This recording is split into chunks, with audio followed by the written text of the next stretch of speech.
Yeah. Oh, hello, everyone. Hello. Hello. Welcome back to Fingers Crossed. Welcome to another episode of Fingers Crossed. Another unnumbered episode. Don't worry about it. It's mystery. We'll find out when you find out. Yeah. Once it actually comes out, we'll know when you know. Well, exactly. you'll know before I know, but... Yep. Anyway. Hello, everyone.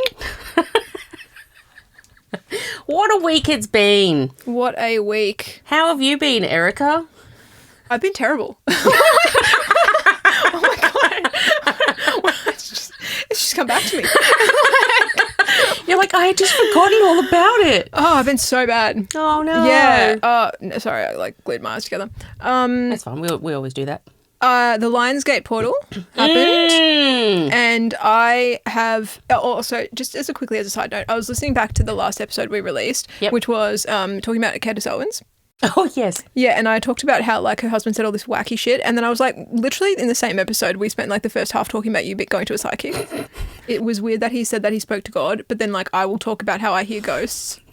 That's fine. Me hearing ghosts, that's normal. Him hearing God, what a fucking weirdo. He thinks God is real. How embarrassing. You know what I mean? There's a double standard on here. Yeah, but but I'm not upset about it. But you stand by it.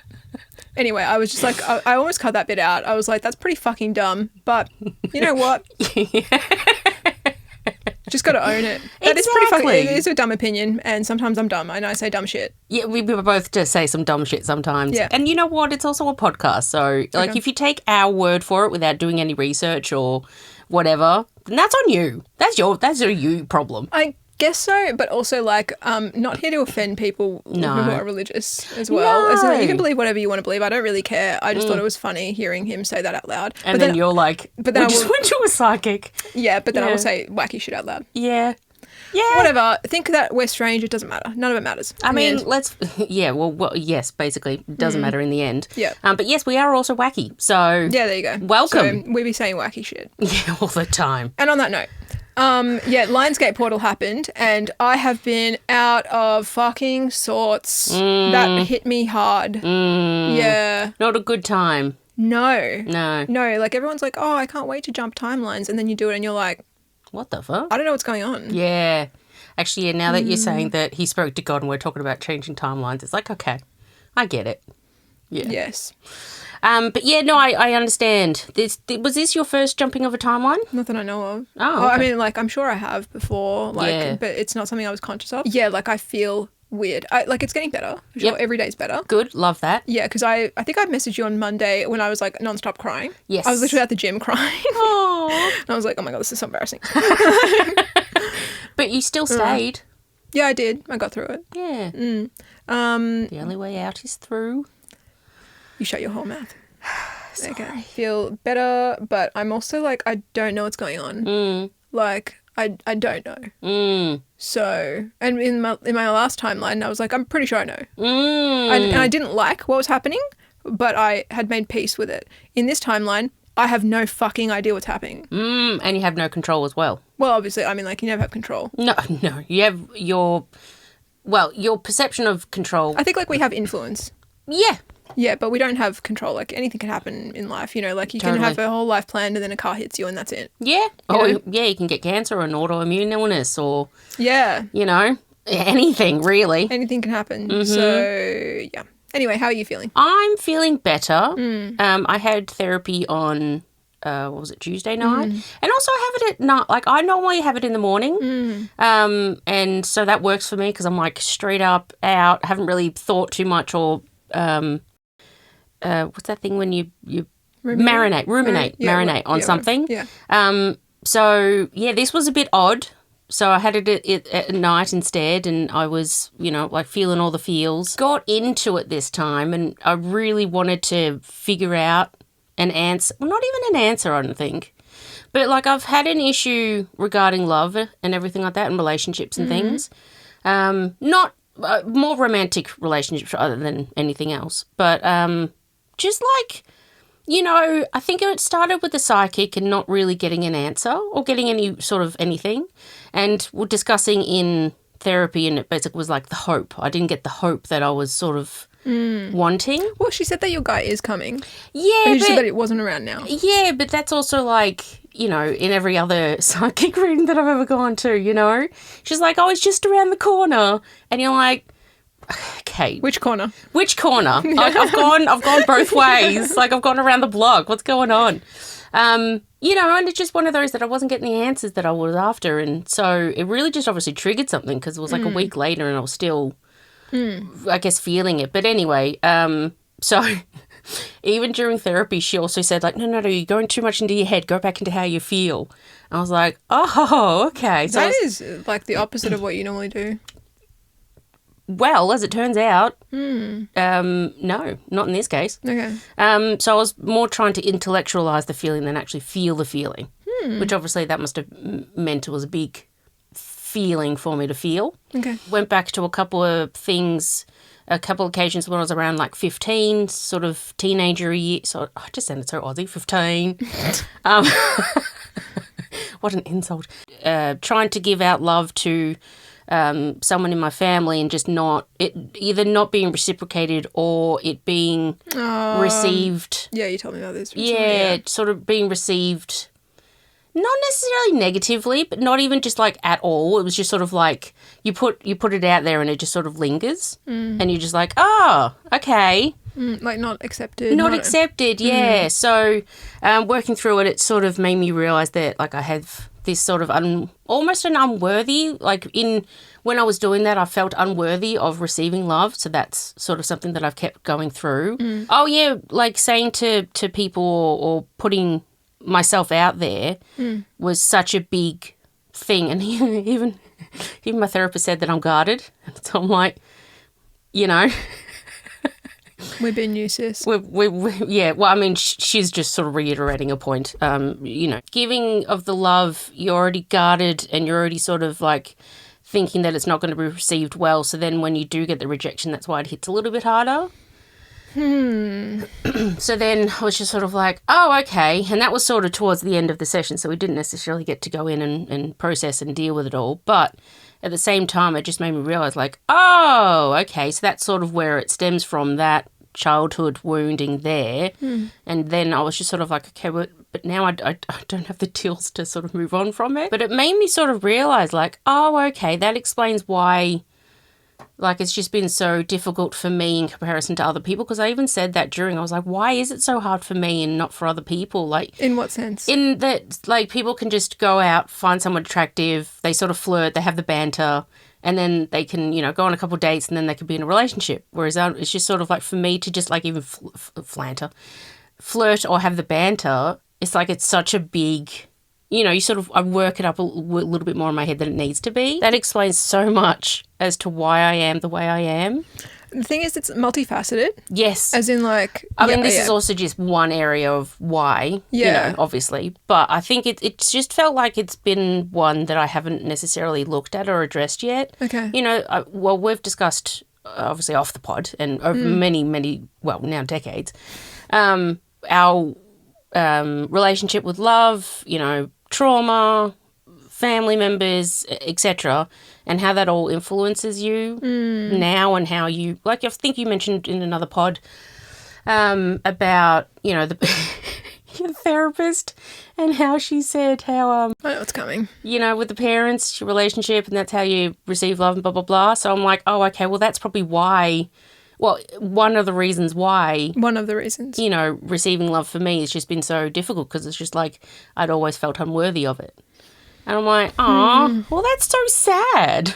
The thing that, like, okay, so I've got a lot of things to say, sorry. So you're going to have to hear this.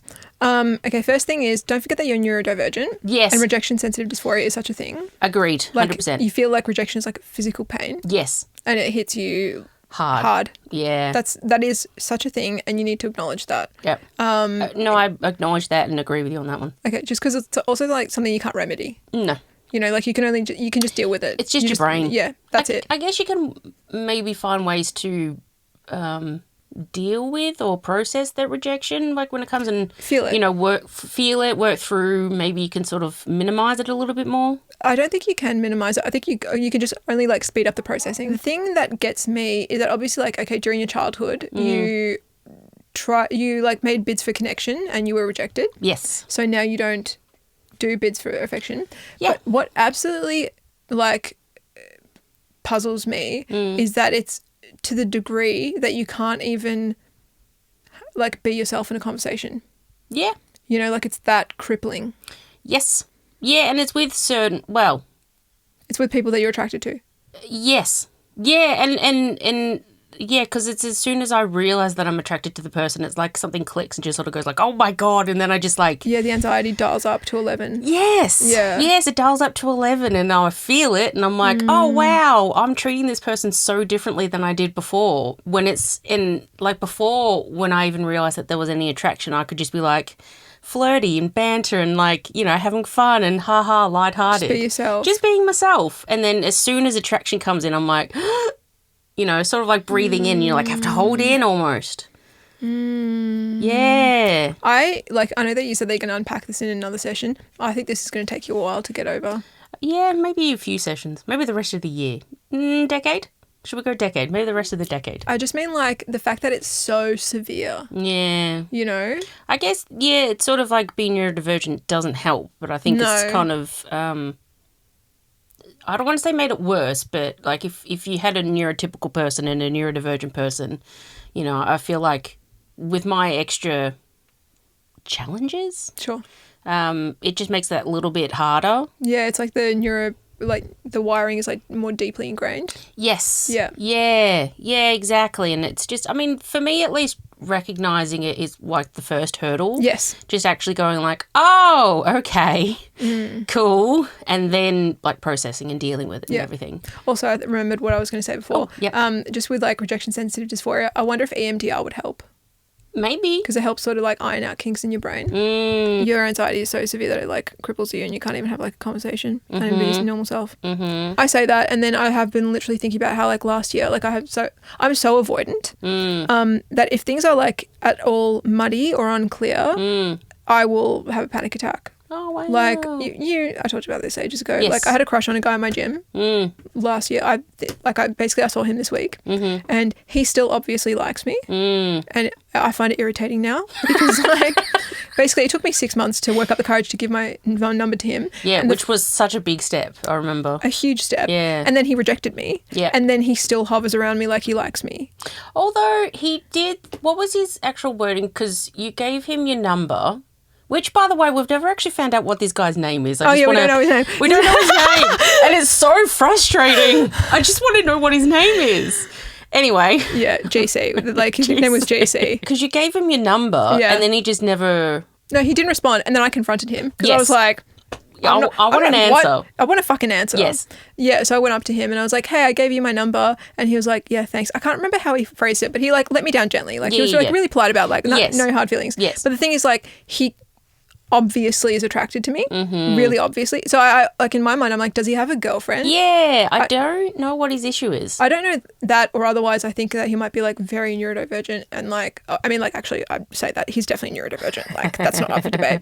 I think it might have really severe rejection sensitive dysphoria, and basically when I had that panic attack and he tried to come up to me and was trying to hit on me, and I bolted. Yeah. Pretty much. Yes, because you're having a panic attack. I was having a panic attack. Yes. I had to leave the gym. Yes. I was I can't handle this. Oh my God, what is going on? And I had the biggest crush on this man. Yeah. When presented with the opportunity, you just sort of not freaked out. You just sort of... No, I freaked out. You freaked out and you panicked. Yeah. Yeah. Because I didn't anticipate it. Yes. Yeah. And it was it was unfamiliar and scary, it's and I couldn't handle it. It's almost proof before you go through it. Sort of you need to have that, not answer, but you need to have a...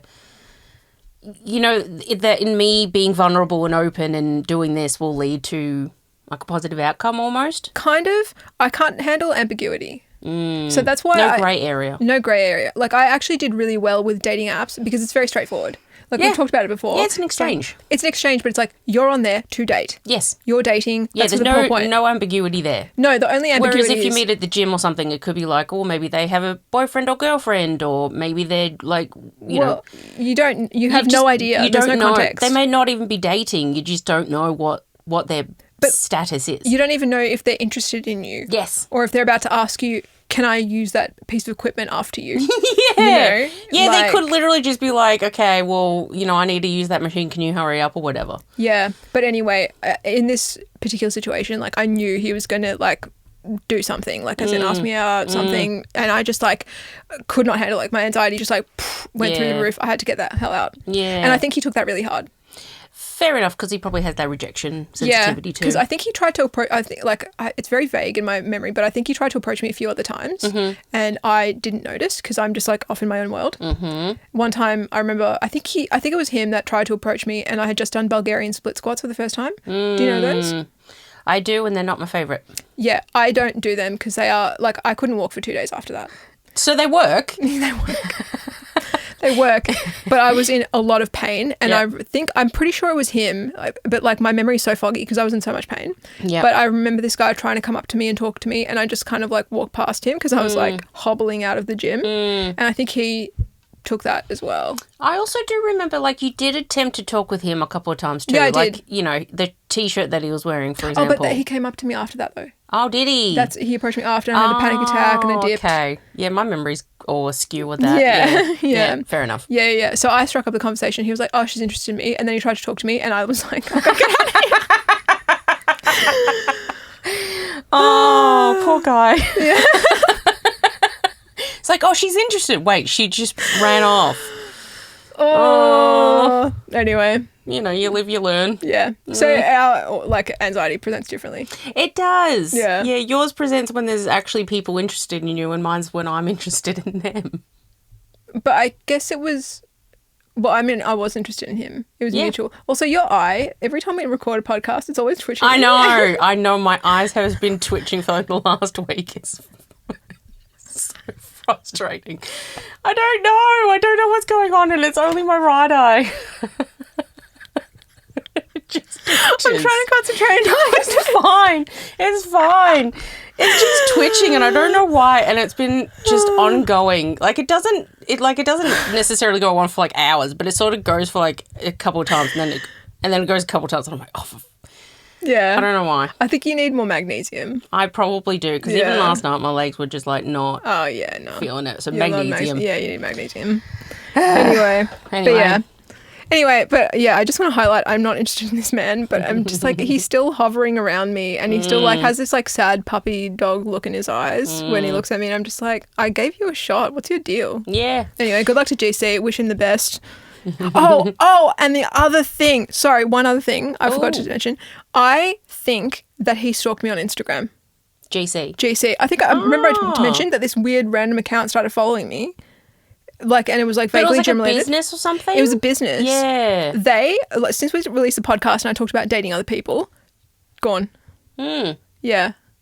As in, like, they're still following me, but they don't interact with any of my content. This, like, random business that's, like, gym related, adjacent. They don't, I talked about going on dates with other men, pentacles and everything, and now it doesn't interact with my content. And I was like, that's interesting. Well, if that random person / business, gym adjacent, ever just wants to let us know what their name was, I will be more than happy.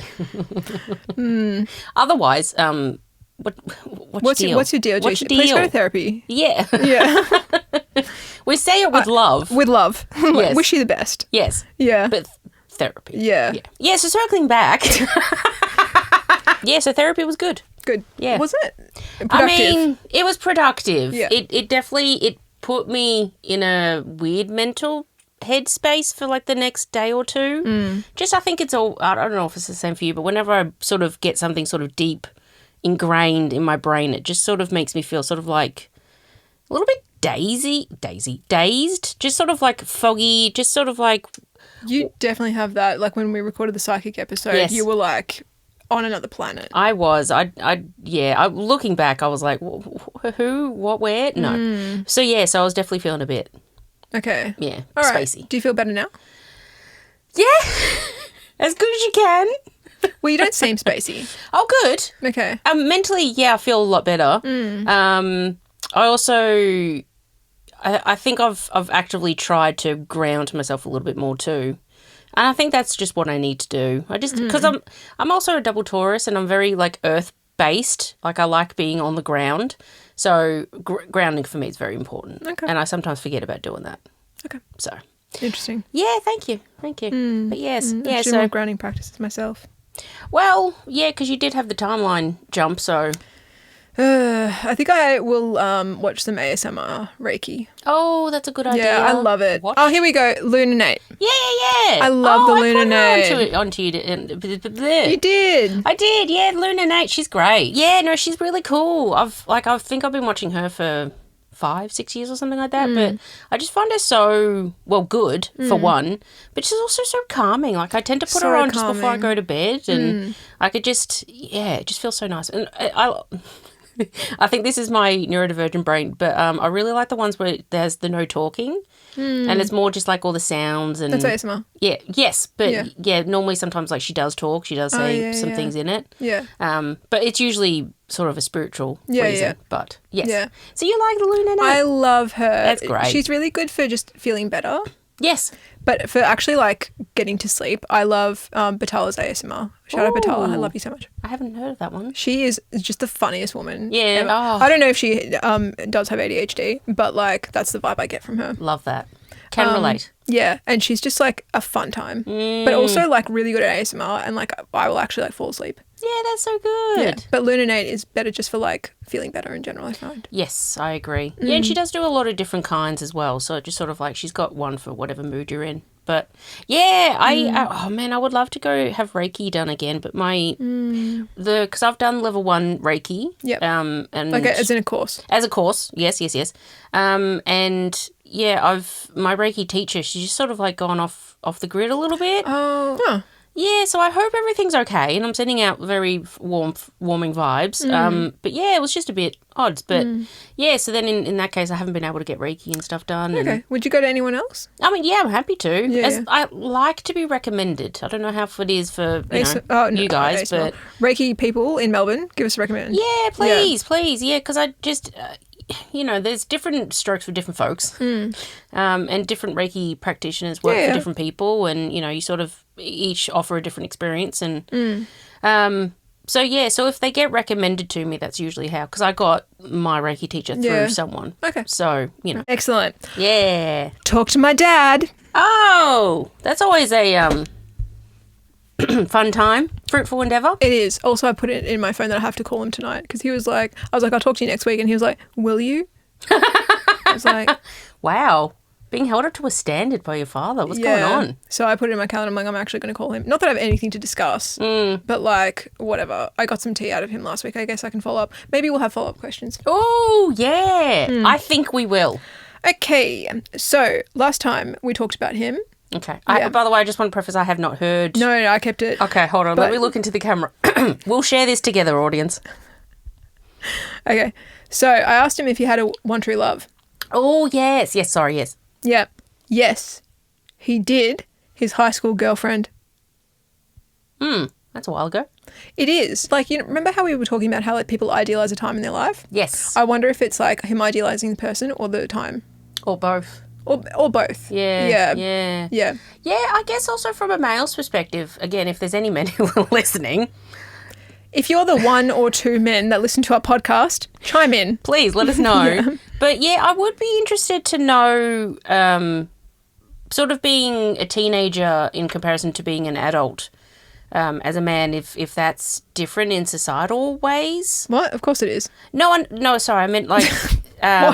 when you're young and a little bit more carefree and you're just sort of like, life is my oyster and you haven't sort of been belittled by society yet. Yeah. So men sort of idealise that time. Okay. Before they have to sort of... Sometimes, like, some of them go into what they think a man should be and they sort of go down that direction, not necessarily be who they are. Yeah. Is it making any sense? Like, yes, but I just think that the answer is, like, obvious. As in, like, I think, like... Women feel the pressure to impress men, and men feel the pressure to impress men. Yeah. They have to conform to these masculine ideals. They're not allowed to feel their feelings. Yeah. They have to, like, shut everything off and just carry on pushing through and everything. Yeah, which is so odd. That's society. Yeah, like, I get that, but, like, it's at the same time you sort of see the detriment of that behaviour. Of course. Specifically in men, and you just sort of think, like... why? I actually saw this like really depressing TikTok yesterday about this woman who has 2 kids, a boy and a girl, and she said that she raises them in a gender neutral household. Good. But it's like they're influenced in small ways. Like she took them to this like carnival and there was a face painter and her son wanted to be a bear and her daughter wanted to be a tiger.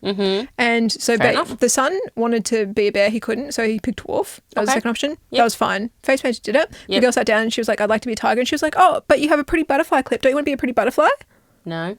I want to be a tiger. She was like, no. And then she saw that her daughter started questioning her decision. Oh, no. And her mum was like, no, you said you wanted to be a tiger. And she was like, okay, like went along with it. Yeah. And then at the end, the face painter like doubled back a few times, but the mum insisted. Yep. And then at the end, she was like, do you want glitter and sparkles? And she was like, yeah. And then the son, like his face dropped. Like he didn't get offered. Oh, yeah. That's so sad. Yeah, because he's a boy. He doesn't get to have glitter or sparkles. And she's a girl, so she should be pretty. She can't have like a cool animal on her face, you know? And it was just like, it's just something so small, but it reinforces gender standards in children from a young age. Yeah, actually, even if we go into it, there's, I remember watching a video about the clothes, like Target or Kmart, for example, just, generic kids' clothes. Yeah. And how they basically put the boys and girls' clothes like side by side and even almost on top of each other. And the girls' shorts, for example, were always really short, like pretty much at the crotch. And these are like children, right? I just want to preface these are children. And boys had them, sort of like mid-thigh, if not down to their knees. Yeah. And then you get to their tops and they're always really short and, the sleeves are short and it's always sort of... And I just sort of think like, who the... making like designing these clothes for children, like it's just why are you sexualizing kids? Why are you sexualizing children? Yeah, like first of all, kids should be kids and just allow them to basically wear whatever they want without having to worry about like, oh, is there going to be someone watching or someone nearing. Like it's gross and disgusting. The thing is, like, it's not even about the shorts being short or the tops being short. It's that they're different. Yes. Because it's like, I'm thinking of like kids like clothes from the 70s and they used to have like really short shorts for boys and girls. Yes. Yeah. But the fact that they're different. Yeah. That's fucked. Yes. Yeah. Yeah, I would agree. I just sort of think like just put them both in the same clothes. Yeah. They're kids. They're just they're like kids and also an like, entity. Just because they're a boy doesn't necessarily mean that they want blue or green or dinosaurs or trucks or whatever. And just because you're a girl doesn't mean you want pink and fairies and things like. I mean, you can. That's fine. Yeah, of course. But like, you don't have to. No. And I even noticed that with my nephew at the moment and all the clothes that he has and has to offer. It's just like it's always like a dinosaur or a shark or like all these sort of like.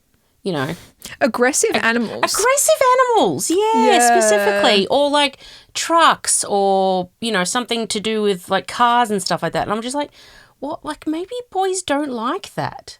Maybe he doesn't like that. I mean, actually, funnily enough, he is a real boy and he really does like those clothes and because he always picks But a real boy. Sorry, a real boy, yeah. A real boy. Yeah. Because a real boy has to wear the boy things. He conforms to male standards. Yes. Yeah, from a young age. Yeah. But is that natural or not? I think it can be natural, but the fact that we've decided that is the only stereotype for a boy to be, like it just sort of like there's no nuance available, and especially like there's some kids, some boys specifically who maybe like to have rainbow or like to have sort of a bit more frilly or perceived girly. Yeah. And then they're sort of almost demonized for it and be like, oh, why are you wearing that? And even by the extended family, like, oh, why have you put him in that? And it's just like maybe the kid wanted to wear it. It's always the elderly. It's always fucking boomers chiming in, policing everyone, hey, monitoring spirit. Yeah, and I just sort of think like just, you know what? Let them express themselves how they want to express themselves. If that's in a traditional boy way, great. If that's in a traditional girl way, great. Who cares? It's like... Who gives a shit? Why are dinosaurs gendered? I don't know. That's so dumb. Because actually, if you think about it, I always ever think of dinosaurs, well, one either as gender neutral or boy. I don't even associate... you know what? Actually, depends on the dinosaur. Because I'm thinking of like... T-Rex? No, Jurassic Park. I can't remember what they're called, but they're the ones that like... Do you remember the scene in the lab?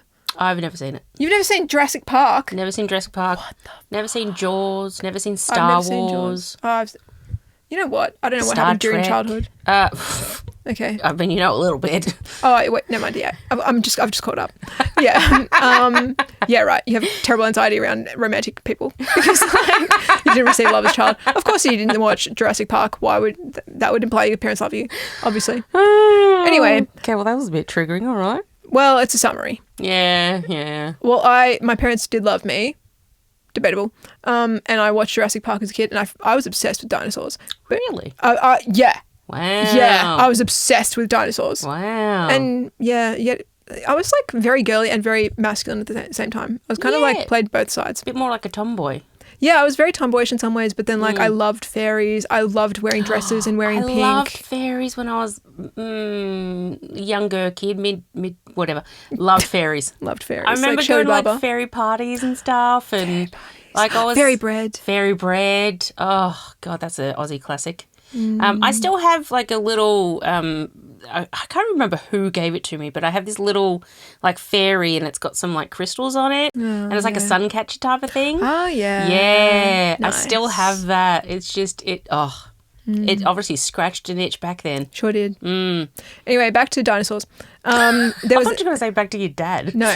We'll get back to him in a second. Back to dinosaurs though. Star of the show, dinosaurs. Absolutely. There's this scene in Jurassic Park where there's a lab. And they're hiding in it, away from the dinosaurs that have gone crazy. And they're definitely female. I think they were specifically mothers, like protecting their babies or whatever. Yeah, that makes sense. And so I associate that kind of type of dinosaur with girls. But then T-Rexes are always boys. Yeah. Yeah. Probably the more like dangerous and ferocious ones are boys. These were pretty dangerous. Okay. Yeah, I mean, honestly, dinosaurs generally dangerous. Also, pterodactyls, girls in my brain. Really? Yeah. But Girls then, can fly. yeah, but then the big ones that are just like herbivores and don't hurt anyone, boys in my head. So Those are almost like the giraffe looking ones, right? yeah, giraffe. Yeah, kind of Yeah. giraffe, but Long like long neck. tail, long neck and tail. Yeah. Yeah, but they're just like herbivores. They don't hurt anyone. They're not aggressive. Boys in my head. But the ones flying around, girls. Girls. Okay, so high school girlfriend. That fell Yep. apart because his parents intervened. Ah. Yeah, basically like his parents. Also, my dad, like, I think he'll be cool with me saying this. He hated his parents. Oh, well, they're not alive though, so. Yeah, they're not alive, so we can talk our shit. Shout out my dad's parents from beyond the grave. In Hungary? Yeah. Okay. Yeah. But anyway, they traumatized him really badly, and they were well. very controlling. Very Yeah, controlling, and not they were very surprised. status oriented. Oh. And his family sort of had higher status than this girl, and they did not want him to be with her. His family did? Yeah, his family intervened. So she was like riffraff. I guess so to them, Wow. but he like loved her, Oh, and so yeah, that fell apart. And also, they tried to intervene with my parents' marriage as well. interesting. Yeah, my mum wasn't of the same status as my dad as well. They really were obsessed with status. Yeah. So anyway, A little bit concerning. So then we talked about my mum. Okay. Yeah. So she did get a mention this time, guys. Don't worry about it. Yeah. Mouth is. This actually, it just marks on my brain when I think about this. Both my parents say that they regret getting divorced. And that if they To could go each back, other? yeah, Oh. and if they could go back, they would want to be with each other. But they would never be with each other now. But if they could go back, they wouldn't have broken up What? because they don't like each other now. And also, like, I mean, like they don't love each other now. They like each other as friends. Yeah. It's the romantic like, not the friendship Yeah, like. the romantic like is gone. yeah. But I even told him, I was like, I don't understand why you guys were ever together because you were really good friends. And he was like, yeah, we were, but we were also screwing every day. Exactly what you want to hear from your father. Direct quote. I wrote that down. Yeah, thanks, Dad. Yeah, and I was like, Dad, like, why do you say these things? I'm like, I don't need to know this stuff. And he was like, I don't believe in these taboos. And I was like, do you want to hear about your parents having sex? And he was like, I heard my parents having sex. Oh, so he's passing down that trauma. Yeah, he's Thanks, like, Dad. I copped it, so you can too. What a fucking boomer. And also, like, he doesn't have anyone else to do it to, so he's like, excellent, my child. Yeah, I guess. Except I have, here's one thing I haven't mentioned. I probably have a half sister out in the world. Have I not mentioned that yet? Did I not mention that? Yeah, of course you do. Of course I do. Of course you do. Like, why wouldn't you? Yeah. Although, how fun. One time I went to Canada to visit my dad. Yes. And then I was literally about to fly back. I was in Toronto airport and we were just chatting shit. And he was like, well, I'm pretty sure I have a baby out there. And then he told me about the story that one time this older woman came to his town and seduced him when he was like, I don't know, 19, 20, whatever. And then he found out that they slept together, whatever. She went back and then apparently she had been married to an older man and couldn't get pregnant. And then all of a sudden the next year she had a baby. And everyone was saying it looked like my dad. And he just mentioned this casually in passing. I was like, sorry? You know, actually, that reminds me of that song. What's it called by that band? It's the two women, woman singer, and then their sisters, and they're like the 80s rock band. Heart, that's it. Heart. They wrote that song, one of their really well-known songs. Basically, like, she slept with a guy because she wanted to get pregnant. She couldn't with her husband. She's like, don't say anything to my husband.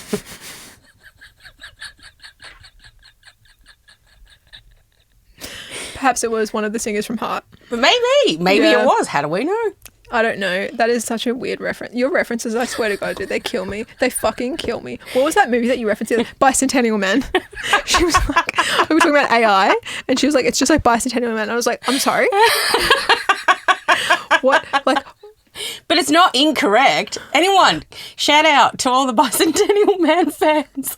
Or at least people who know of the movie. Like, I'm referencing, like, TikTok and, like, memes I saw last week, and you're like, Bicentennial Man, this movie from the late 90s starring, deceased. Early 2000s. I know. Yeah, that was Williams. so sad. Like, what is wrong with your brain, dude? What is right with my brain, you mean? What is right?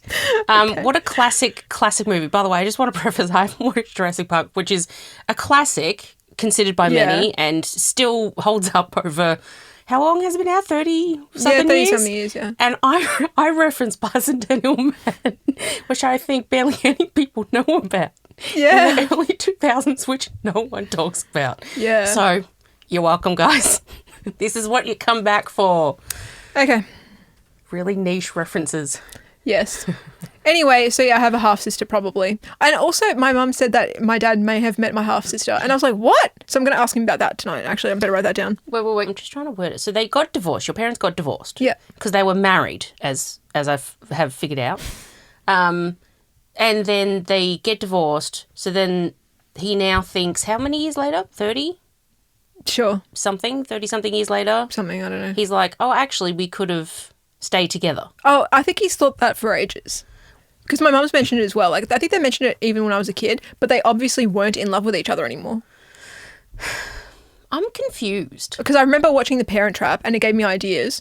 Oh, really? Of course. Oh. Come on, child of divorced parents. Did you actually want your parents to be back together? Yeah, kind of. I mean, like, just the novelty. Yeah, rather than them actually being together. Yeah, like, it wasn't, like, about them being in love and being together. I was just like, this would be funny.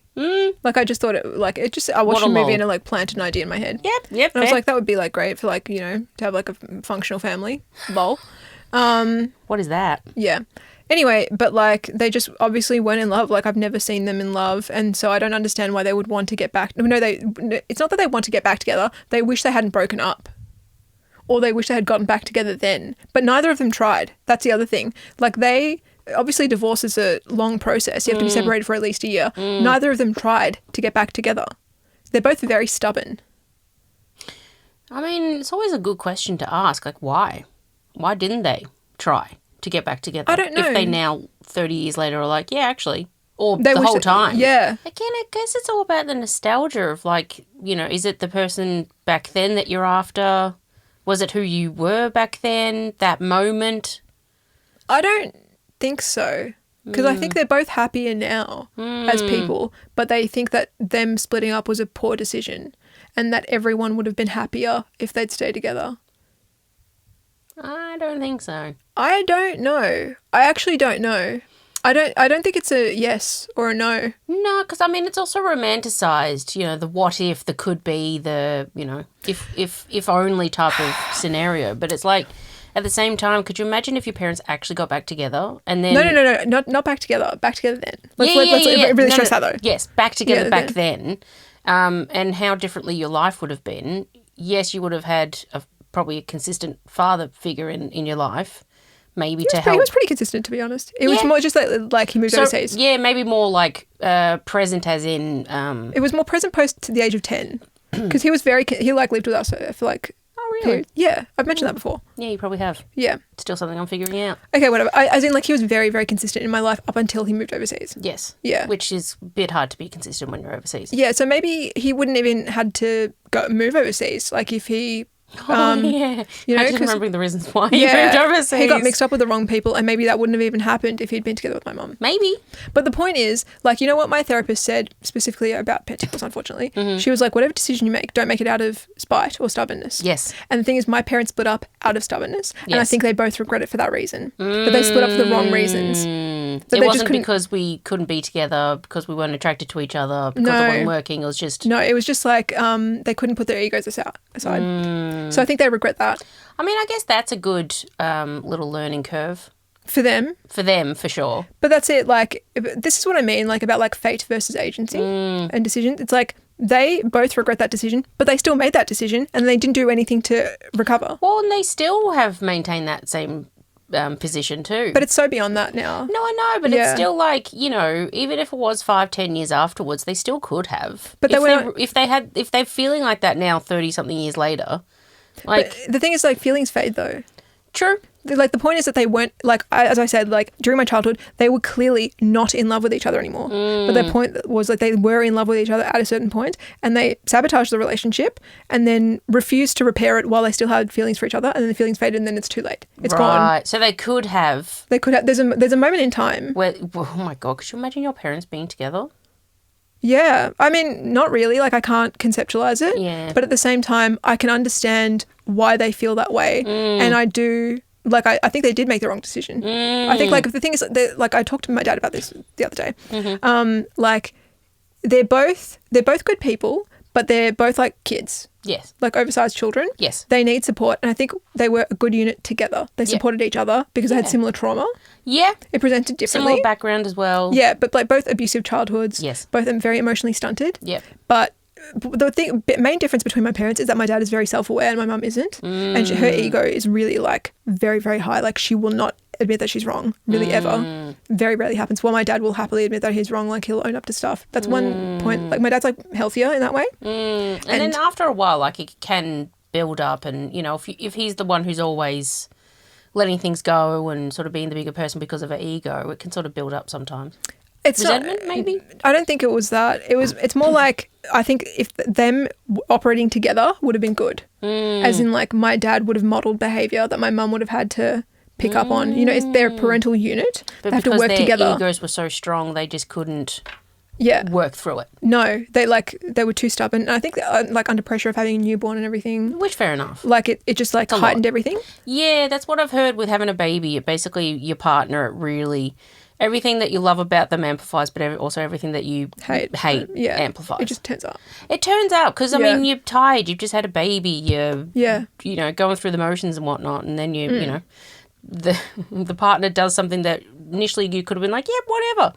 Just you can't let it go. Because you're under stress, you're, like, sleep deprived, all that stuff. Oh, God, like, yeah. Everything. Yeah, literally your body just shot out a human, and then you're having to sort of be like, what do I do now? Yeah, and also my mum had a traumatic birth. I was an emergency cesarean. Yeah. She was in labour for 2 days. Like, it was fucked. We almost died. Not rough. So I'm sure she was traumatised from Did I that say as well. not rough?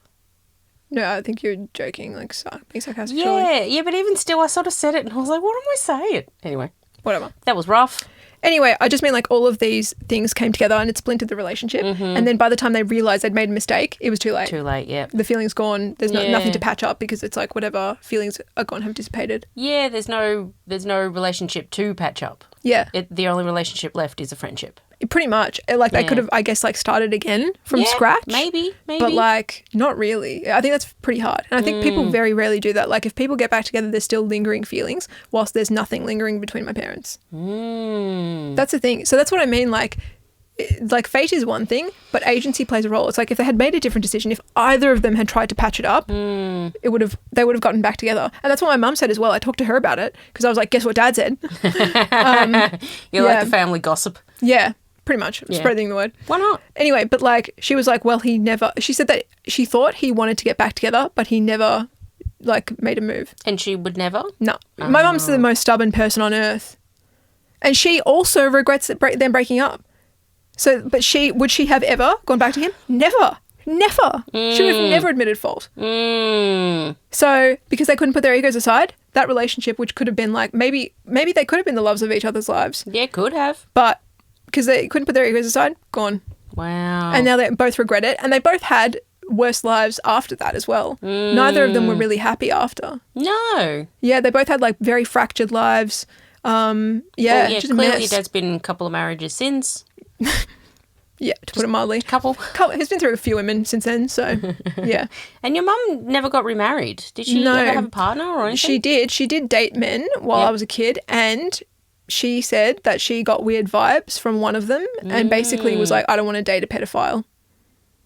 And basically didn't want to put me at risk, so she stopped dating. Love that. All respect to your mother. Pretty much, but that's actually a thing. Like, apparently, like, men like that will target single mothers. Yeah, specifically for the children. Yeah, Access to kids. It's fucked. It is. But she recognised that early and she was like, no.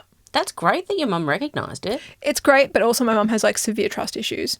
So it's like, I think she went a bit overkill. I don't think the solution was to be alone forever. Yeah. Oh, wait, so this was like the last guy that she dated and The then last it was guy, like... that's it. Oh. Never again, never attempted anything again, never. Oh, I thought it was just like one guy and she just sort of kept dating but then decided like, oh. No. So I can't remember how old I was, but like she got weird vibes from him and then cut off all contact But and then also, never dated like, again. fair enough. I understand, but at the same time, it also meant that I grew up without having a relationship modelled in front of me. My dad was overseas, and also he was not in a healthy relationship either. No. Yeah. Multiple relationships. That were not healthy. Yes. And my mum just didn't at all. Yeah. So I've had to figure out everything quite late. Yeah, actually that makes a lot of sense. Yeah. Because like obviously you've had your aunts, uncles, Yeah, you know, family, sort yeah. of the peripheral, but you didn't necessarily have in this instance the mum and the dad. No. I did know people. Like, I'm specifically thinking of my best friend, sort of late high school, early uni. Her parents, they were really in love. Oh, I just realised who it was. Yeah. Got it. Yeah. They were really in love, and they were the most amazing parents and the most amazing couple. And I don't know why that didn't leave more of an imprint on me. But now that I'm older and I'm more aware of stuff, I realise that's what a relationship should look like. Mm-hmm. Yeah. Because they had been together for a while at that point, I think. For sure. And they still liked each other. They still... Not even necessarily that they were still in love, that they liked each other. Well, yeah, they were like best mates who also were in love with each other. Yeah. It was just like the most ideal relationship. Like, and also I can't believe how like she was such a bitch and she had such great parents. I don't understand. Well, she probably had agency too. She had not agency. She had the ability to that. You know, she had the great relationship, so she could focus on other things. Yeah, I'm being a cunt. Yeah, look, Yeah. it didn't end well. That's if you can't gather. We'll get into that another day. Yes. But yeah, like she had the most amazing parents. Like they had the best relationship, and that really, I'm surprised it didn't leave more of an impression on me. Because like that's what I mean. Like I've had to figure all this stuff out as an adult, being like, oh, that's what it should look like. That's how it should be. That's how it should feel. Yeah, I've had that experience too, and also, I mean, this is a little bit more sad, but mine's more like how fathers should be with their daughters specifically. Yep. And that's still something that surprises me, and Yeah. you know, sort of undoes some knots in my Good. brain. Yeah. Good. Like I'm glad that can be undone. Yeah, because it's more like, oh, okay, mine was sort of the outlier in how it should be, not necessarily the rule. Not necessarily an outlier though. It's pretty common. Yeah, but I you guess in deserve my... better. Yes, and in my mentality, it just sort of feels like that is the rule. Yeah. That's how it always is. And then the more you realise, like, oh, actually, that shouldn't be how it is. You know, it should be a little bit more loving and supportive. Yeah. Then you realise, like, oh, okay, that's sort of the outlier. Unfortunately, yes, it does happen somewhat regularly, but... Yeah, it's a shame. Disappointing. I don't know if I have anything else to cover, but anyway, that was the tea. Oh, and also one other thing. Yep. My dad said that one of the reasons why their relationship went sour was because my grandmother moved in with them quite early.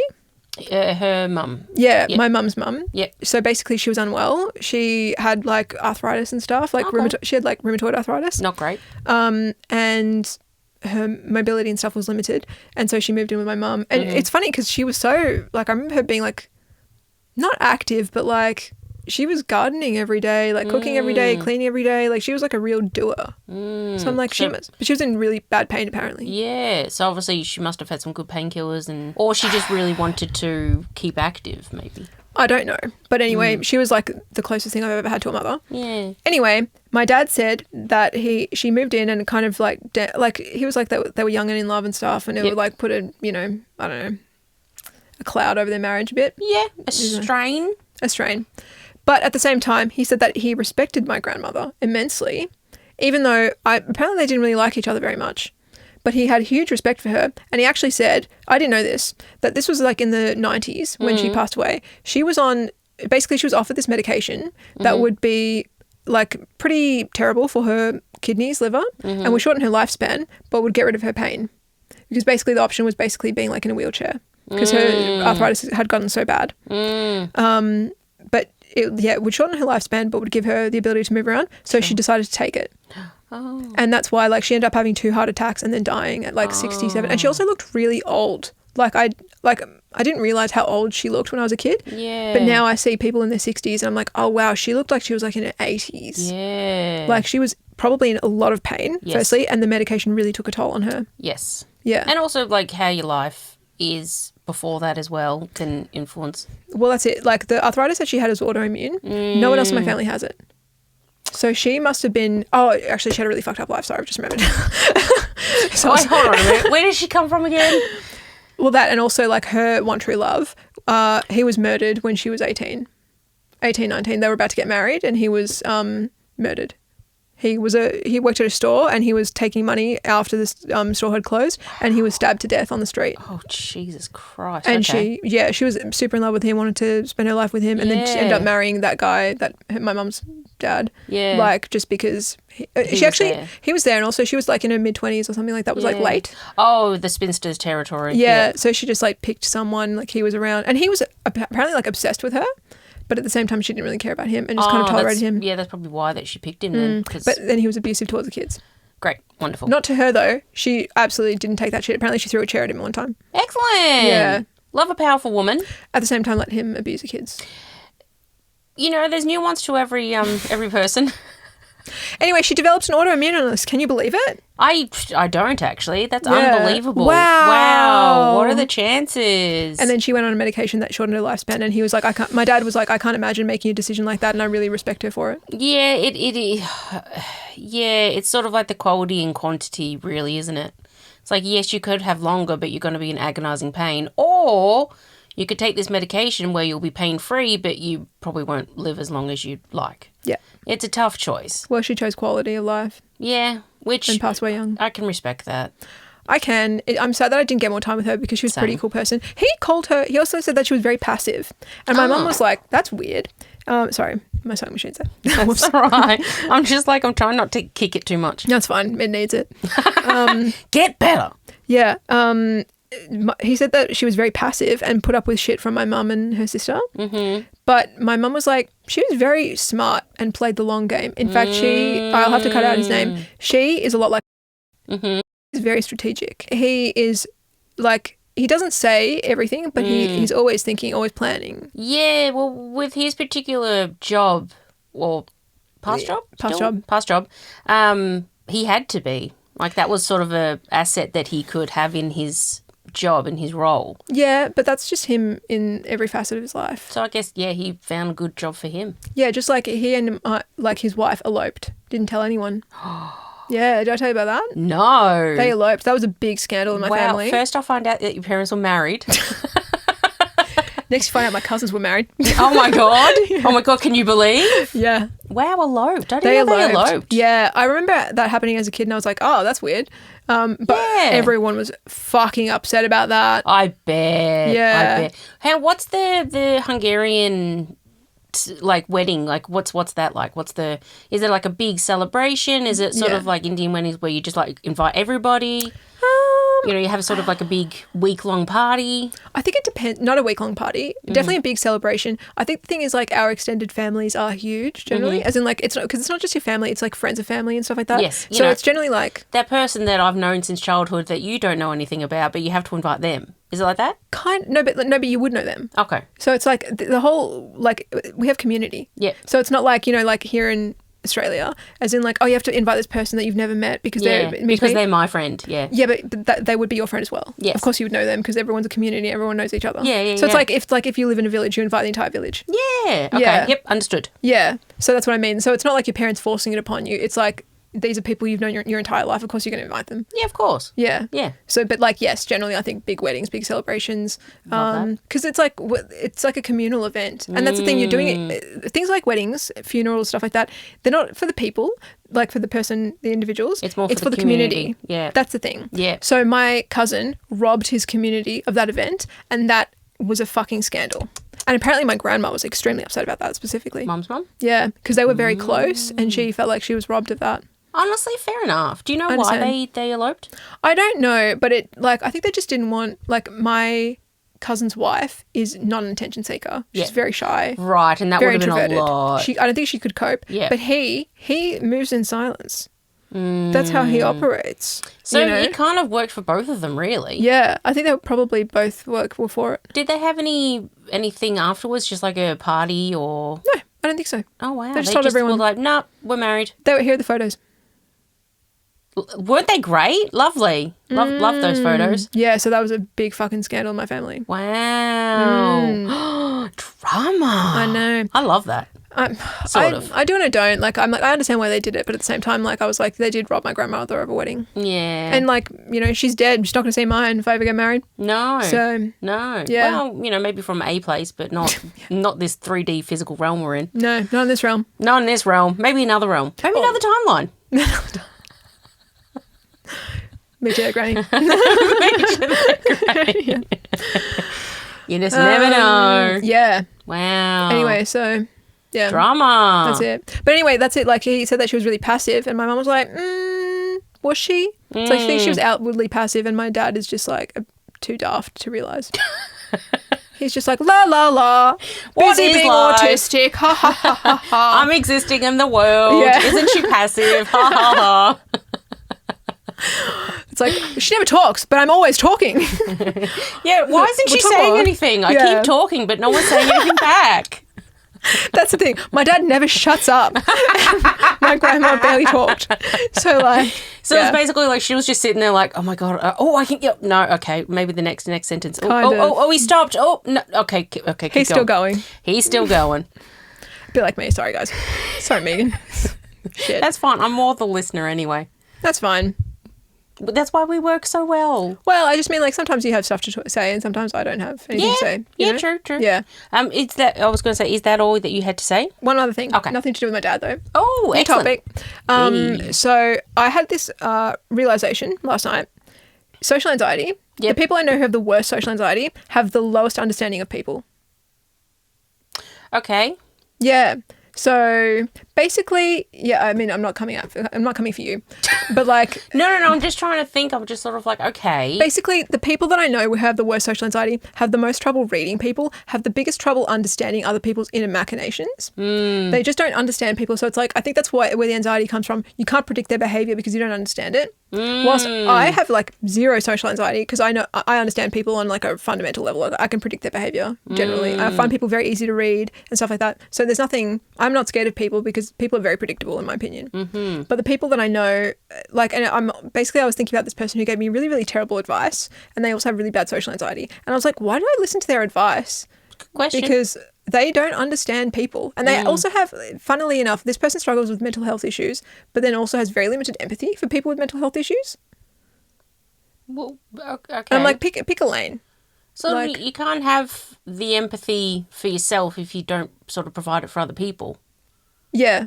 Well, that's it. Yeah. I think this person doesn't have empathy for themselves either. Yeah, I'm just trying to think, like, because I've had pretty bad social anxiety before, but that I think was before I've really done a lot of work on myself. Yes. A lot of my social anxiety now, it's more just the anticipation of going to like a new place or something. I don't even think it's like I social think that's anxiety. autism. It could just be me being autistic. That's the thing. Like, I'm like, I don't, that's not, because that's like, you like look at menus and stuff like that before you go to places, don't you? I did, yes. My worked through that with my therapist. She says, Okay. like, that's anxiety. That's blah, blah, blah. And I was like, oh, okay. That's it. Like, you can't predict. No. So it's like you have to anticipate. But also at the same time, like, I can't have a few foods, like specifically Yeah. anything with dairy. So I always, I maybe in my justification, I was like, I just need to know what the menu is, so then I can know if there's something that I can have. But even still, like I could also get there and experience that too. Yep. You know. I don't understand that at all. Well, I've tried to stop doing it. Okay. Actually, no, I have stopped doing it. Good. So. Okay. Yeah. But I think, like, just on the note of your social anxiety, I wonder how much of that is just neurodivergence and just being overstimulated. I think, yeah, because even I remember back listening to one of the episodes because I was talking about the social anxiety. And it literally is just the anticipation of going to that place. It's not the people, it's not the place. It's because usually once I get there, I'm fine. Yeah. Like I'm able to chit chat and, you know, have a ball, do whatever and whatever needs to be done. And I feel fine because I also understand that everyone else is also feeling like a little bit like nervous or they're really happy or like whatever it is. And it's just sort of like I then understand like, oh, okay, so if I have these feelings, more than likely other people are. Of course. And so that sort of takes out the anxiousness of it. Yeah. And just sort of makes you realise like, oh, we're all human. Exactly. Actually, even I remember when I was doing my counselling course, it sort of made me realise like, oh, okay, I'm not the only one who's going through trauma or issues or whatever. Everyone else is experiencing that. Of course. But whenever you get that first moment of like anxiety or social anxiety, it just sort of makes you feel like you're the only one that experiences this. And everyone's like almost like, hyper focused on you, all this attention. Yeah. And you realise that like actually no one really cares. Most of the time people are pretty much in their own head and are real worried about how they look or how they appear. And so they're always thinking about themselves, not necessarily about you. Yeah, of course. And so it sort of changed my whole perspective. I was just sort of like, oh, okay, people don't really think anything negatively of me or think anything at all of me when I walk into maybe they'll have their initial assumptions and whatever.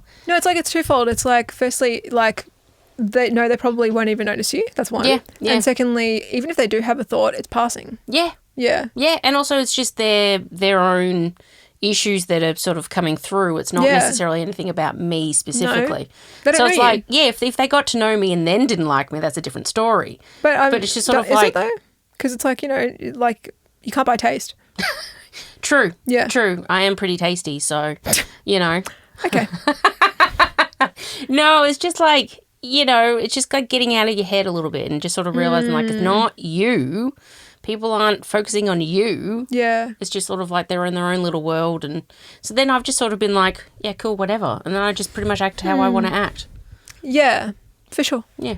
I guess like the way I go about my life is that everyone has their own world. You know, everyone's in their own world. Yeah, totally. And it's like, even if someone has a negative assessment of you, that's through their lens. Yes. And it's like, we might not share the same values or have the same They taste. could just be a really shitty human with bad taste. Well, it's not even shitty human. Just have bad taste. That's my opinion. You either like me or you have bad taste. Yes. Those are the categories. That's it. You either like me or have bad taste. I like that. That's it. That's how I go about my life. Yeah. There's one other thing you want to discuss? Yeah, because there's something like there's the other ones I can have for another episode. But oh yes, so one day this week I was going for a walk and I was walking around the streets and I was like, oh, we'll go this particular way because we haven't been this way. It'll get him to sniff new smells and whatever. And just before I had started to turn the corner, there was this couple, like there's two people who had just crossed the road. And mind you... Sorry. Go. Yeah. Okay. I just was like, were you in a car? Were you going to hit them? Like, No. Okay, yeah. No, I was walking. No car involved. No, but there were two pedestrian crossings, like within 100 metres of each other. Sure. So, like, they could have, but they decided to walk in between. So I was like, okay, that was just a bit of an odd behaviour. Anyway, they had started walking down this particular street and I had turned and I had this instant feeling of like, oh, don't go down there. Like really bad, like if you go down that way, something bad's going to happen type of vibe. Okay. Right? And I sort of started walking down and I sort of noticed them. They could just be normal humans walking, whatever. But I just got that really bad feeling and I sort of was like, almost as if like if I walked down that way, there was a timeline that I could have gone down where I would have been, something bad would have happened to me. I don't know what it was and I don't want to even think about it. And so, yeah, we sort of, my dog and I started walking and I just had that really bad feeling and I was like, oh, no. So I backtrack and I went across the road and then I walked, away and went, and I just kept I kept feeling like I had to look behind me just to make sure that they weren't following me. Like, it was just really weird feeling. And like, it took me, like, I even had my headphones on, but I had them on, but I didn't have any music playing because I was like, I want to make sure if I can hear anything. And I thought, this is such a strange feeling. I've never experienced this before. That strong of a feeling that, like, don't go that way. And I was like, ooh, I wonder if there was someone obviously, you know, looking out for me and was like, hey, you know, maybe don't go this way. So, I went another direction and I started walking home, and I probably, you know, within 5-minute walk of being home, that's when I started to like calm down a little bit more, and my anxiety started to sort of lessen. And I was like, what on earth was that? Interesting. And even since then, like, that feeling's kind of put me off a little bit. You know, when sometimes you're in a place of like danger, basically, you feel like something bad's going to happen. And I was like, oh, I don't even want to attempt. I don't even want to. So I went another way. Interesting. Yeah, and I thought that was so bizarre. I thought that was a really bizarre scenario that had happened and played out. And I was like, oh, okay. So I was wondering if it was one of those where, am I listening to my intuition correctly and was something bad going to happen and I mitigated it? Or was I just, you know, reading into something wrong? I mean, who cares? You cross the street like it's not the end of the world. True. Yeah. But, it was a really weird Very scenario. strange. Very strange. One thing that I have is, like, I have my dog with me, so I know, like, if needed, he will protect me. Yeah. But it's still, like, I don't want him to get to that point anyway. And then, like, I couldn't even, if they did something bad to him, I'd just be like, oh. I'd be like Tiger Mum and just sort of, you know. I know, but, like, at the same time, there's two of them and there's one of you. Yeah, true. But also at the same time, don't mess with my dog. Mama bear. Mama bear's coming out. So. I don't know what to make of that, really. No, neither. No, it was just a really weird experience, that was all. Okay. But anyway, point was, listen into your intuition. Oh, for sure. Absolutely. 100%. If you haven't read The Gift of Fear, I recommend that. Ooh. Yeah. Have you not read that? I don't think so. Okay, well, it's really depressing. It's an extremely depressing book, but at the same time, it's very... I think I read that when I was like 15, 16, and it changed my brain. Oh, wow, okay. Yeah. Basically, it's all about like predicting violent behaviour. And that's the thing. People are extremely predictable. Yeah. Yeah. So if you get that sense, if any part of you senses danger, get out of there. Yeah, because you're probably right. Good. Okay. Definitely listen to that then. For sure. And what's the harm? Like, in that situation, like, you cross the street, who cares? Yeah, well, that's the thing. It just sort of like, I didn't go the way that maybe my dog wanted to go, but that's fine. Yeah, he'll deal. He'll deal. Yeah. And he did. Good. So, interesting. Yeah, it just was so, oof. Okay. Didn't like it. All right. That's not where I thought that was going. Oh, at all. Because you mentioned a couple and I was like, oh, this is going to be like a cute story. Sorry. The only thing I can think of that's remotely similar to that is... Well, it's not even I had a bad feeling. It seemed like a bad time. As in, I remember I was going to a party with a friend and she was really drunk and we were walking there. It was in Fitzroy, like this random street. And the thing is, like, in Fitzroy, the main streets are busy, but the streets off the main streets are very quiet. Yes, oddly. Yeah, because everyone just gravitates to where the bars and restaurants and everything are. Fair enough, makes sense. So we were going to a house party that was kind of halfway down this small street and we went to the front of the house and there was this old man walking towards us and my friend was like pretty drunk and I just like remember looking at him and he wasn't looking at us. He was walking towards us but he was like kind of looking away, like looking around, and I looked at him and I just grabbed her and I crossed the street. Good. Yeah. I was like, no, that's sus. Like I just got this like feeling like he's sus, like, and he was deliberately not looking at us, but he was getting closer. There is not even a shadow of a doubt in my mind that he was sus. Not at all. Like he was not looking at us because he didn't want us to get scared, but he was trying to get close. And I think he was going to grab her. I would be keen to hear if anyone else has had any similar circumstances where they've sort of felt like that danger or their intuition was sort of being, you know, an alarm bell was going off of some degree. Yes. And also there's lots and lots of, just on that note, like on the note of like danger and stuff, there's lots of studies about how predators pick their prey. And it's 99.99999% body language. Great. They look for people who won't make eye contact, who have bad posture, who don't carry themselves like they're scared. Because they look for people who look vulnerable in that sense. Women like me who like I look at people in the eye, I walk up with like confidence and stuff like that. They never try me. never. I never feel like any sense of danger. Like you'd be too difficult if they Yeah. did try to do anything. Yeah. It's sort of like they just want someone who's easy, Yep. pick them up, run away type of. Pretty much. And someone who like someone who tries to make themselves smaller. A lot of women try to make themselves smaller. Which unfortunately is a societal It's thing. a societal thing. Women are programmed to be passive and submissive. They look for them because they know that like they won't want to make a scene. They will feel intimidated, blah, blah, blah. Yeah. Yeah. But it's like, but literally like they'll play videos of women walking and all of these men will pick the same ones. They'll be like, no, I would pick Because her. of the body language. Because of the body language. She's vulnerable. Jesus. And the other fucked up thing is that women who are traumatized are more likely to look traumatized. Well, yeah, because, one, they are traumatized and Yeah. they are scared of whatever it is out in the world. I guess, For yeah. good, legitimate reasons. That's it. So, of course, men or predators see that and go like, excellent, wonderful, Yeah. perfect. Like, she's ready to go. Yeah, excellent. Yeah. It's like no work needed. God, that's so sad. It's so fucked up. It's so fucked up. That's why, like, reading The Gift of Fear, for example, he talks about all the stuff, like the Yeah. things that predict, that will, like, make you more likely to be chosen Yeah. as a victim. And also, like, the signs to look for in predators. Like, I don't know. I guess because I have that form of autism where I don't like being controlled. I'm hypersensitive to anyone trying to control me. Yeah. Yeah. Same.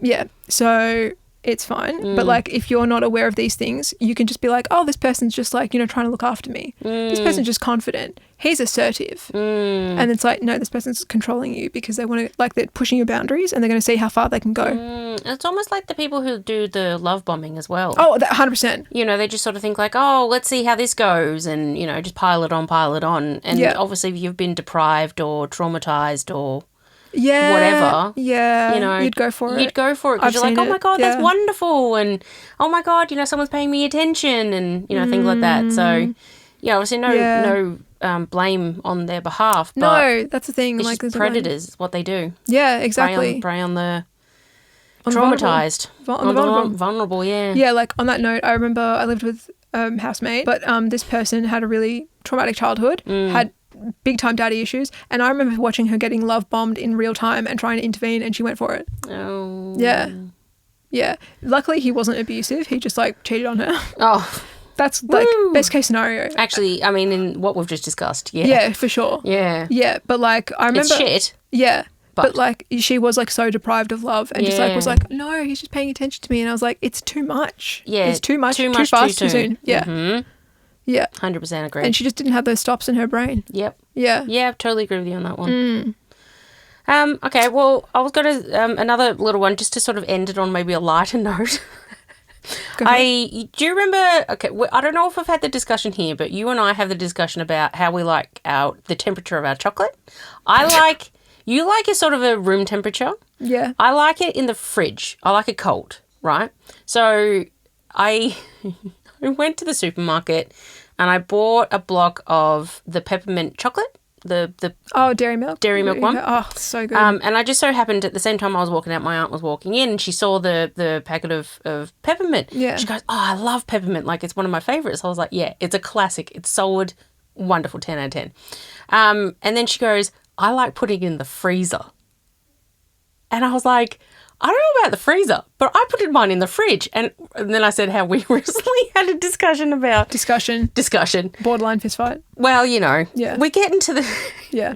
I love how we can talk about these really big, deep things and when it comes to chocolate, we're like, nah, it's on. Freezer. Freezer. She likes wants it really putting... cold. She wants it really cold. And I was like, you know what? I can respect that. I don't know if I'd ever try it, but I can respect it. It's genetic. Whatever's wrong with you, it's genetic for sure. Confirmed. Yeah. It's within the family. It's within the family. Yeah, so I thought, oh, that's really interesting. So again, if there's anyone, maybe put a poll up. Fine. This week's poll. This week's poll. How do you prefer your chocolate? Yeah, room temperature, fridge, or freezer? No. I don't even... What's the difference between fridge and freezer? I can't believe you think that's extreme. You know what? I'm happy for anyone out there who would love to have a response if they do love fridge or freezer chocolate. Is there a difference? Probably not. Who knows? This is a stupid question. It's either you like chocolate normal or cold. Okay, first of all, normal is subjective. normal is room temperature as is. No. Like, people store that. Firstly, you purchase chocolate not in the refrigerated section of the store. Why would fridge and freezer chocolate be different? Like, the temperature is such a minor difference. It's like, Well, what is it, not like 4 really. degrees and like what? Well, is it 0? No, but I just But mean still, like it's frozen. It's not like, whereas in the fridge, it's still like a little bit, like the texture of the thing is still there. The peppermint chocolate? cream, whatever. Oh, in that's okay. But just think of it like a block of chocolate. Oh, yeah, but if I'm thinking like just a plain dairy milk or like a plain like twirl or something like that, Yeah. nothing with like a Filling. of some sort. Yeah. Maybe there would be a complete difference between fridge and freezer. No, I think the opposite. I think it would be the same. Ah, Because I just mean like if the standard room temperature, let's say, is like 15 to 20 degrees, the fridge is 4 degrees. wait, room temperature? Yeah. No, it'd be more like 20 to 25. Okay, well, it depends how, like, I just mean like it's cold and it's winter. But your fridge is 4 degrees generally, 4, 3, under there. Cold, yep. But then your freezer is like what? Negative. Yeah, so it's like negative, but like not that far negative. It's like Oh, -5. you know actually, what? let's look it up. What is it? Okay, so it's the standard freezer is -18 degrees. Actually, that's a pretty big difference. That is a huge difference. So, yeah, in the poll, please let us know. What's your opinions? Thoughts? I just mean like you ultimately like you both like melting chocolate in your mouth. That's the Yeah. thing. So it's like it would just take longer I'm just wondering, why do you like room temperature? because I don't like melting it in my mouth. Oh, okay. You just want to eat it. Yeah. Oh, Yeah, it's not like an experience. It's not an activity. It's eating fucking chocolate. yeah, true. I don't know. I think maybe because I don't eat it that often. Oh, I Whenever I used to do, eat I'm chocolate all like, the you time. know, yeah. Like if I used to have chocolate daily. Miss those days. Yeah, well, you know, beef it is. Shout out cows. Yeah. Aren't cows great? Yeah, I guess with also like you know what I love? Melted chocolate. Like I love fondue. I love that. I love hot chocolates. Yeah. Oh, actually, yeah, I do like those. Oh, but I don't have them that often. I think I'm just not really a hot drinker or a hot food eater often. What are you eating? Just room temperature things, apparently, or cold stuff. Well, okay, you just talked mad shit on room temperature, so let's just pause there, shall we? What do you mean? I think it's mostly specifically drinks. Like, I don't tend to eat. I don't tend to drink, like, teas or hot chocolates, or I don't drink coffee. And whenever I do have drinks, it's usually something cold. Bro, I saw the most depressing TikTok the other day. Apparently drinking cold drinks actually causes Alzheimer's. I mean, to be honest, is everything causing Alzheimer's at this point? No. I mean, You can rationalise it however you like, but no. well, that's fine. Yeah. But at the same time, I prefer room temperature water rather than cold water. Oh, okay, well, that's good. If you're drinking, just like, the thing is, like, as long as you're not drinking cold beverages all the time, because No. unfortunately I drink cold water all the time and I'm going to have to get out of that habit because it is really bad for your brain, apparently. Yeah, no, I don't like cold water or like, no, I don't like cold water. I don't mind room temperature water. Yeah, I love ice cold water. Yeah. The more ice, the better. Pretty much. Yeah, fair enough. Preferably just ice. Or just ice. Yeah. So that's really bad. I'm going to have to get out of the habit. I don't know what I'm going to do. But That's I a don't shame. want to hurt my brain. So Look, you know. Yeah, by the way, I put a comment on the YouTube saying I'm great at it. I did say that. Fucking idiot. Because you did the dunce and nonce thing.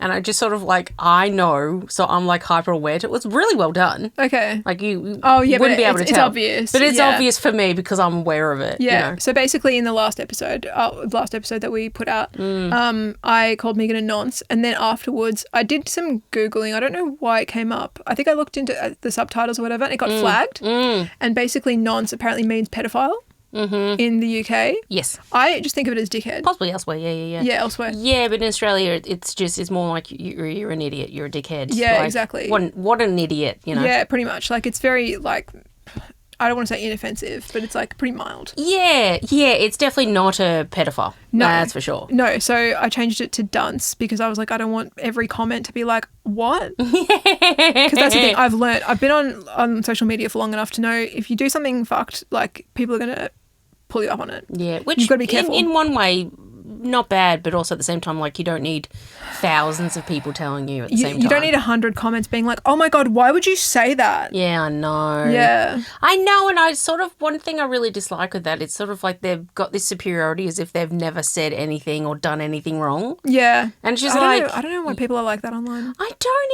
either. It's just sort of, it's almost as if, like, there's no parental supervision, so people can say and do whatever they want. You know, that, like, as kids, sorry, in my head, it's like as kids. And it's just sort of like, oh, I can say and do whatever I want because my parents aren't here. And it's just like, yeah, but also, like, you know, your conscience is still there. Yeah. It's just like a real lack of empathy.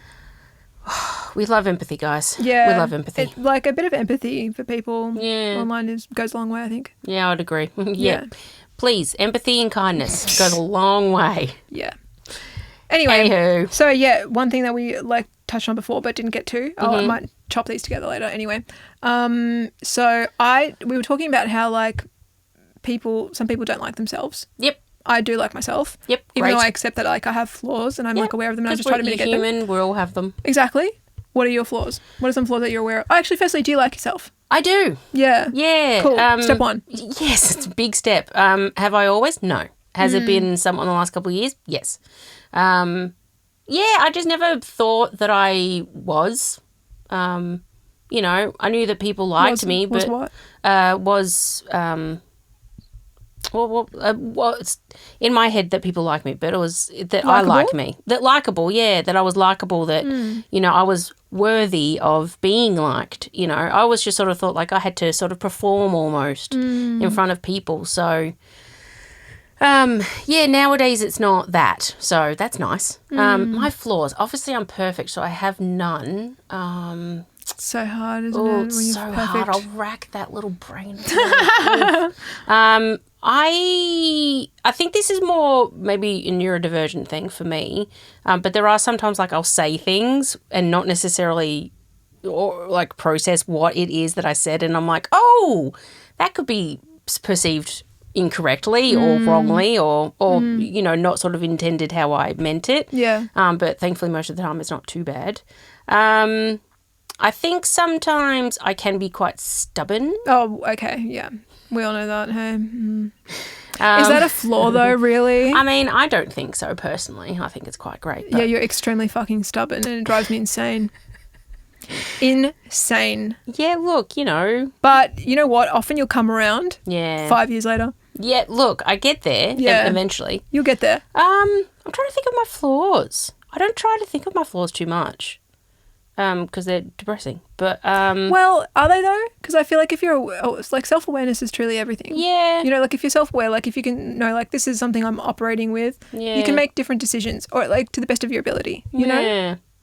I think sometimes I do have that lack of belief in myself, which it's just more conditioning, like, you know, childhood conditioning and things like that, rather than actually my own belief. But yeah, that I'm trying to think like impulsivity. Not really. No. I'm too like slow to be impulsive. I mean, that could be another flaw, that I'm a bit slow to change. That's still stubbornness, isn't it? Oh no, it's different. I guess it's different, yeah. Okay. Because I guess, you know, like there's things that I could do that could help me, but because it's not sort of done in the time frame that I need it to be done, I can't do it in how other people want the time frame for it to be done. You know, like I'll eventually get there, like you said, 5 years later. I mean, it's an exaggeration, obviously, but... It isn't, it isn't. It is, it isn't. How long did it take you to get TikTok? I did get TikTok once, by the way, and then I didn't like it. And then eventually when you kept pestering me, I was like, okay, I'll try it, see what it's like. Then it actually turns out all right. So, you know, I think I'm open to change eventually. Fucking liar is what you are. Yeah. I lie, apparently. I lie all the time. What do you think some of my flaws are? Well, I think stubbornness. Yeah. These are not things that, obviously it's hard because it's like I'm not analysing your flaws all the time. And it's also what you perceive as a flaw or... Yeah, exactly. It's my perception. Yeah. Yeah, no, it might not be a flaw. You might not see it as a flaw, but it is a flaw to me. Yeah, stubbornness is definitely one of my flaws. Stubbornness, that's the thing the resistance that I come up against most often. Yeah. Stubbornness, sometimes we interpret things differently. I don't think this is really a flaw, really. No. It's just like we have differences of opinions. We experience things differently. Yeah. And sometimes you don't experience things the way I experience them, and it pisses me off. But that's not really a flaw. That's, if anything, that's my flaw. Yeah. Yeah, that I'm like, I just need to chill out. Yeah, and like, just let people's brains function the way they function. Pretty much. Yeah. So that's not really on you, but at the same time, like, if you could be more like me and just think like me, then that would make my life way easier. Bit of feedback for you. I was going to say, but at the same time, would you want to have a friend? No, I can't stand people like me. Exactly. So it's sort of like... Yeah, I saw this meme the other day. I posted on my story that was like, it was like when I meet someone else who has my personality, it's like, she's annoying. I hate people like me. I don't meet people like me very often, but when I do, I'm like, get this person the fuck away from me immediately. They're not welcome here. Yeah. Yeah. So people like me, on the other hand, more tolerable. For sure. Yeah. Yeah. And also, like, I find, like, these are flaws that I'm pointing out, but at the same time, I find them fun. You find my stubbornness fun? Yeah, I do. Sometimes it's funny. Like, it's just like, what the fuck are you doing? Like, you're hurting yourself in this process, but you're just so stubborn. Yes. And I find it funny. It's sort of like the ego almost. It is ego. 100% ego. I'm just Googling some flaws because I can't think of any. Not that I think I'm perfect. I think, like, I mean, you've been working on this stuff, but, like, you could cling to control too much. Yeah. Yeah. It's like you can't always control everything, obviously. Yeah, but I think that was also coming back from a trauma background. Of course. But if you could fix that. Sorry, these flaws that I have to fix now? Is this what we're talking about? I'm giving you feedback that you can take and you can work on in your own time. Yeah, a bit of homework for you.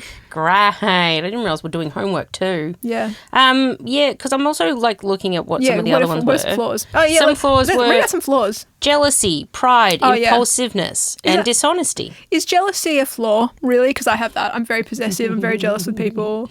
Is that an issue? Is that just having Scorpio placements? I don't think I'm all that jealous, actually. I mean, I have, like, there's moments where it's sort of like, oh, but then I'm also like, they're their own person. They can do whatever they want. I'm of two minds. I have the same thing where it's like, you can do whatever you want. It's your life. At the same time, the people that I feel for, that I have, like, feel anything for, I'm like, you belong to me. I'm very possessive. I think that's an only child thing. Interesting. I have that with you. Yeah, I have noticed. Pride. I would actually have to say that's probably one of my big things that I'm working through, ego specifically. It's sort of sometimes that, you know, I might act upon my ego and I say things or do things that are ego-based rather than just sort of being an ego in the not the therapeutic term, more the, I don't know the way to describe an ego. Pride. My pride. I can't think of the word. Yeah. As in not like, I think Carl Jung, was it him who was like, ego is like the way you kind of like, it's like your personality essentially. Yeah. And I think... who you think you are in your brain. Yeah. Pessimism. Yeah, that is a flaw and I don't like it. No, neither do I. I don't like pessimism. I don't like negativity for just like negativity's sake. Like, I think, you know, there's sometimes being pessimistic, it's kind of like to look at every situation. But I think just like being down for no reason. Ugh. I guess like being optimistic can be delusional, but at the same time, pessimism is just not realistic. It's just clinging to negative outcomes. Because it's like, at the end of the day, you can't predict what will happen 90% of the time. Totally. Anything can happen. So you don't know. It can be positive or negative. It doesn't always have to be negative. And I hate when people who are pessimistic, call themselves realists. Oh. That grinds my gears. There's a complete difference between pessimistic and a realist. Yeah, being realistic is being like, there are many outcomes possible. Yeah, positive and negative. Exactly. Yeah. Neutral. Or neutral, or sometimes, neutral, there's that as well. But I just mean like also like sometimes the negative is more likely. But at the same time, do you want to focus on it? Because it's like there are also positive outcomes possible. Yep. So. Yep. But yeah, pessimists, they shit me. Gullible? Being gullible. I think it's a flaw. I guess so, but I think like some people are more gullible than others, but I think that we all have our weaknesses, our weak spots, you know? True. I don't guess it's all situational. Also, being neurodivergent makes you gullible at times in certain ways. Yeah, I think because kind of like I'm the neurodivergent where everyone sort of says what they mean. And then I had to realise like, oh, actually, no. Subtext exists. Subtext exists. Just quickly, on cynical, which I struggle with. You know, I went to this tarot reader earlier this year. Yep. And you know what she said? No. I'll never forget this. Cut a cynic and they bleed romance. That's funny. I like that. That's really good. And that, I was like, how fucking dare you? And it's so true. It's so true. Deep down, like beneath the cynical exterior, the like, hee, I'm so sassy, la la la la la exterior, deep down, huge romantic, huge Hopeless softie. Yeah. And it's probably maybe just things that have happened over their lifetime that It's they've just just trauma. become really, Trauma, thinking about. it hardens you. Yeah. Oh, that's so sad. Yeah. That is really sad. But I was like, that's fucked. Yeah, okay. All you can do is be self-aware. True. And just, But basically, as we have discovered, I have very little flaws. Erica, all of them. I wish I had a list. I'll come back to you next week. Next week we'll come back and be like, actually, Megan's got all of these flaws. I'm going to have a think. No, please do, because, like, Like, what can I work on? what can I work? I'm so perfect. It's so hard to think of any flaws that I've got. No, I'm not even trying to do it from that perspective at all. Yeah, no. Honestly, I don't think you do have many flaws. I just think that the flaws you have are, like, big. Yeah, and they're amplified. Yeah, exactly. Yeah, it's yeah. like when you're anxious, you're really anxious. Yeah, when I'm stubborn, I'm Really really stubborn. Yeah. Yes. Yeah, Yeah, so it's sort of those make up for the lack of. So you're generally a really pleasant person, except those times. Except if I'm anxious or, Yeah. or yeah. and- Insert, yeah. Anyway, yeah, actually, you should probably put up, like, little things on the screen. throw up the list for you. Yeah, future Yeah. editing Erica. Can't wait. How do you feel about me today? Put in, like, as good or bad as you think. Yeah. Anyway. Okay. Anywho. I'm surprised. I'm surprised that you don't resonate with many of those things. Because I was like, yeah, I can be that. Not all the time, but it's like, yeah, I can have those traits. No, not really. Okay. No, I don't. I try not to. And maybe when, like, got me 10, 15 years ago, it would have been completely different. Maybe. But I feel like you were much more passive then. Yeah, externally, but I think internally it was a different landscape. Yeah, but that's what I mean. Like, you presented as passive, as Yeah. in, like, I don't think you would have. I don't know. You probably wouldn't have been as confident. I'm not sure if you would have been able to recognize your flaws No. then, though. Is it what I mean? No, I wouldn't have at all. Yeah. I would have just sort of thought, that was a behaviour that I didn't like and just push it away. Maybe. I don't know. Anywho. Anyway. I presume that's about it? Yeah. Yeah, okay. Well, thanks for watching / listening. Thanks for watching / listening. Yeah. Please like and subscribe. All Leave of the us above. Rate us 5 stars if you want to. Please leave multiple comments. How do you like your chocolate, for one? Yeah, the serious issues. Yeah, the serious issues. Oh, anything love or romance related, especially going back to my therapy session. What do you mean? Like, what do you mean? Like, what do you want people to leave? No, well, just about my therapy session. Oh, as in Their feedback? thoughts and feedback. No. No, if they've gone through something similar, if they've ever felt unworthy, or if they've ever, wanted to, I don't know, anything love or romance related. I'd love to hear from people. But that's what I mean. Like, do you want, like, people telling you the positive stories, or do you want people leaving the negative stories, or just feeling whatever resonating? stories people feel that they resonate with them and they would like to share with us. Okay, please go for it. We're happy to hear it. Yeah. fingerscrossedthepodcast@gmail.com if you want to shoot us an email. Or comment wherever you can, Yeah, exactly. Comment wherever you can. wherever you're listening. That's it. Like, yeah, weird episode, bit all over the place, but what is that unusual We are for us? neurodivergent, so Yeah. it's what comes with the territory. Yeah, exactly. You're never going to have a straight, streamlined podcast. If you want that, go somewhere else. Yeah. Not with us. No. You'll get chop and change and Yeah, exactly. good luck, future Erica. So, Thanks yeah. for joining, guys. Thanks. Nice to see you. Of course. Nice to see you. As always.